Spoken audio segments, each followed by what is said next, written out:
The Minister of State for Finance, Dr. Doris Nkiruka Uzoka-Anite, on Monday said the federal government's 2026 budget is designed to accelerate reforms and deepen fiscal discipline and ensure deployment of the limited national resources with maximum efficiency and impact. Speaking at the public hearing on the 2026 Appropriation Bill organized by the Senate Committee on Appropriations at the National Assembly, Abuja, Uzoka-Anite said the focus of the administration has shifted from budget formulation to measurable outcomes. Looking ahead, the minister described 2026 as a year of consolidation, with the Central Bank of Nigeria and the Ministry of Finance projecting 4.49% GDP growth, anchored on improved revenue performance, fiscal discipline, and strong coordination between monetary and fiscal authorities. She added that Nigeria's external reserve position has been strengthened, rising above $40 billion, while improved revenues have significantly boosted monthly FAAC disbursements to states, providing greater fiscal space at the sub-national level. The Central Bank of Nigeria and the Ministry of Finance share a growth projection of 4.49% for 2026, rising to 4.68%. Inflation is expected to ease gradually, with a target to bring it down below 13% by the end of 2026. To meaningfully reduce poverty and unemployment, Nigeria must sustain growth rates of 6 to 7%, well above population growth. The 2026 outlook shows progress, but it confirms that acceleration must be engineered. The growth rate required to achieve a 1 trillion economy is at its minimum 10% in 10 years. And this is different from what I said earlier of 6 to 7%, which is only necessary to reduce the level of poverty in the country. And this brings me to the medium-term fiscal priorities. Our trajectory is stable, supported by reforms to strengthen revenue performance and improve fiscal discipline. Revenues are projected at 34 trillion in 2026, driven by subsidy reform and improved compliance. In his remarks, the Deputy Senate President, Senator Jibrin Barau, who represented Senate President Godswill Akpabio, said the 2026 budget was not about spending more, but spending better, stressing that appropriation must translate into real impact for Nigerians.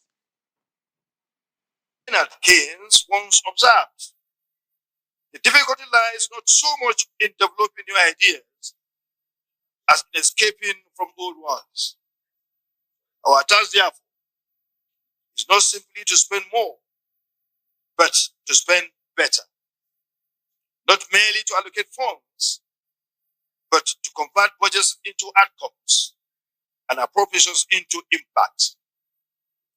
This is why the theme of this hearing, from budget to impact, is both timely and profound.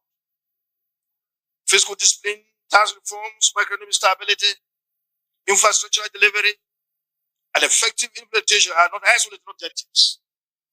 They are interlinked pillars of our national recovery and growth. When one fails, the structure weakens.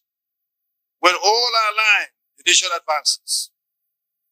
I wish to especially commend the Senate Committee on Appropriations for its diligence, foresight, and commitment to transparency.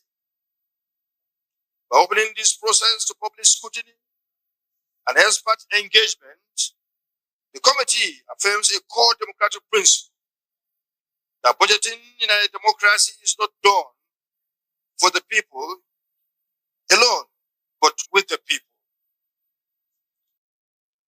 Earlier in his opening remark, Chairman of the Senate Committee on Appropriations, Senator Solomon Adeola, explained that the budget is anchored on key assumptions, including an inflation target of 16.5%, an exchange rate of 1,400 naira to the dollar, oil production of 1.84 million barrels per day, and a benchmark oil price of $64.85 per barrel.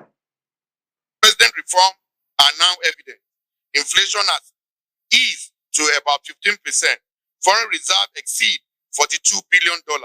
The exchange rate has stabilized, and the downstream sector, petroleum sector, is fully market-driven. These reforms have also freed up revenues, resulting in significant improved FAAC allocation to state and local government, national level. These gains are reinforced by an unprecedented infrastructural drive with over 440 roads projects, more than 2,700 kilometers of highway under construction, and major rail projects advancing, strengthening investors' confidence and Nigerian growth outlook. During his recent engagement, Mr. President, the World Bank acknowledged that these reforms are restoring macroeconomic discipline, improving fiscal transparency, strengthening revenue mobilization, and laying the foundation for a sustainable economic growth.